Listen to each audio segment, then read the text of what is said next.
2011 coming to an end, we're taking a look back at some of the most memorable stories that happened in the UP, from fires to arrests to public figures visiting the Upper Peninsula. Here's a closer look at this year's ups and downs in our Part 1 of Year-End Stories. A blazing fire destroys the lodge of a popular ski hill. Big Powderhorn Mountain Resort lost its 40-year-old lodge.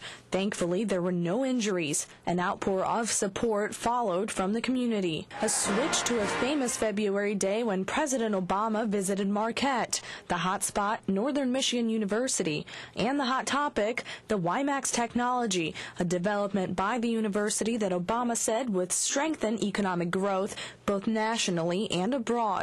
2011 was also a turning point for NewPage as the company announced the sale of the Niagara paper mill. The mill had been closed since 2008, and the promise of potential business boom is yet to come.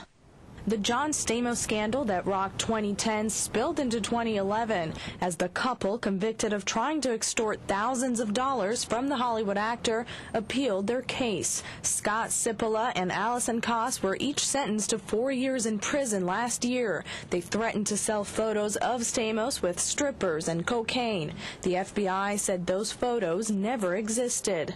It was a frightening February morning. NMU students woke up to safety alerts from school officials. A message discovered in a blog threatened to harm students and faculty. The school's response was prompt, and to date, no arrests have been made.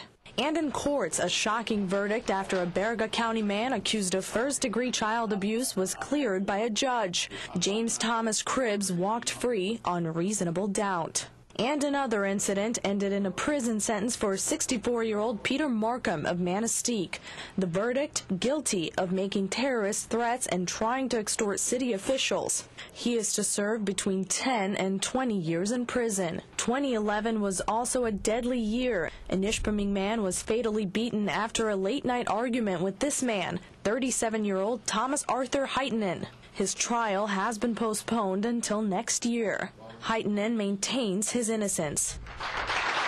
2011 was a significant one for Grand Marais. After winning the Reader's Digest We Hear You America contest, the 50-year wait finally came to a close when the Grand Marais Harbor received $5 million in state funding, enough to repair and restore the eroding harbor and breakwall. And possibly the shocker of the summer came in May, after the Bike Superior Fest in Marquette canceled its annual event. Low registration was the deciding factor after 2010 brought more than 200 racers. This year, only 58 signed up.